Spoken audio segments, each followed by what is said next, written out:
അതെ, ഈ സ്വപ്നവാദ കേസിൻ്റെ മെയിൻ പ്രതിയാണ്. ഒരു പ്രതിയേ ഉള്ളൂ. ആള് ഒരു 7-8 വർഷം ഒരു അബ്സ്കോണ്ടിങ് ആണ്. ട്രയലും അപ്പോൾ അതുമായി ബന്ധപ്പെട്ട കോടതിയുടെ നടപടികളൊക്കെ പെൻഡിങ് ആയിരിക്കുകയാണ്. അപ്പോൾ നമ്മൾ കഴിഞ്ഞ 1 വർഷമായിട്ട് ഇയാൾ അന്വേഷിച്ച് നടപ്പാണ്. അപ്പോൾ ഈ കഴിഞ്ഞ കുറച്ച് ദിവസം കൊണ്ട് വളരെ ഇൻറ്റൻസീവായിട്ട് വർക്കായിരുന്നു. അപ്പോൾ ഞങ്ങൾ നമ്മൾ പ്രോസസ്സിൻ്റെ മെയിൻ ആളാണ്. അപ്പം ഒരാൾ ഇതിനു വേണ്ടി നിയോഗിച്ചിരിക്കുകയായിരുന്നു. അപ്പോൾ വളരെ ഹാർഡ് വർക്ക് ചെയ്ത് ആളെ ട്രേസ് ചെയ്തിട്ടുണ്ട്. അപ്പോൾ ഇന്നാണ് അറസ്റ്റ് വന്നത്. നാളെ രാവിലെ കോടതി ഹാജരാക്കും. നമ്മുടെ കുപ്രസിദ്ധമായ മർഡർ കേസാണ്. സംഘർഷമല്ല, പക്ഷെ പ്രതി താമസിച്ചത് വളരെ വിദഗ്ധമായിട്ടാണ്. 7 വർഷം പോലീസിനെ സംവിധാനം കബളിപ്പിച്ച് താമസിച്ചതാണ്. ഒരു വിവരവുമില്ല. ആളുടെ ID കാർഡോ ഒന്നും നമുക്ക് ലഭ്യമായില്ല. മാത്രമല്ല ഒരു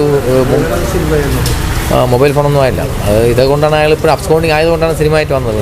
അയാളെ പിടിച്ചതിന് വളരെ പ്രയാസമായിട്ട് നമ്മൾ KSRTC പാലമല്ലേ, KSRTC പാലത്തിന് അടിഭാഗത്തുള്ള റെയിൽവേ ട്രാക്കിനകത്തൊരു സ്ലം ഏരിയ ഉണ്ട്. അപ്പോൾ അവിടെയാണ് ഇവിടെ ഒരു 500 രൂപയുള്ള മാസം റെന്റ്. കൊച്ചൊരു 4 4x6 സ്ക്വയർ ഫീറ്റുള്ള ഒരു റൂമിലാണ്. സാർ ഇവിടെ ചാർജ് എടുക്കാൻ വേണ്ടി വന്നത് ഞങ്ങൾക്കൊരു 302 പ്രതിനെ കിട്ടാണ്ടായിരുന്നുള്ളൂ.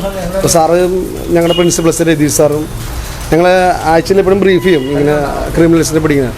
അപ്പോൾ നിരന്തരം ഈ ഒരു പ്രതിനെ പിടിക്കാൻ വേണ്ടി എപ്പോഴും ബ്രീഫിംഗ് ഉണ്ടായിരുന്നു, ഞങ്ങളുടെ കോച്ചിങ് ഉണ്ടായിരുന്നത്.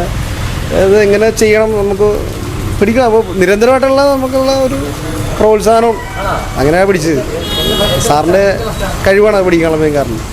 പിന്നെ ഞങ്ങളുടെ SI രതീഷ് സാറിൻ്റെ ഈ 2 പേരുടെ ഏറ്റവും വലിയൊരു മോട്ടിവേഷൻ. പിന്നെ ഇവിടെയുള്ള സ്കോഡുകാരുണ്ട്, അജിലേഷ് വിനീതും പിന്നെ ആദിക്കും സുനിൽ, അവരുടെയൊക്കെ ഒരു പ്രവർത്തനത്തിൻ്റെ ഒരു ഇൻസ്പിറേഷനാണ്. അല്ലാണ്ട് വേറെ ഒന്നുമില്ല. ഡിറ്റർമിനേഷൻ. പിടിക്കണമെന്ന് വെച്ചാൽ പിടിക്കും, അത്രേ ഉള്ളൂ.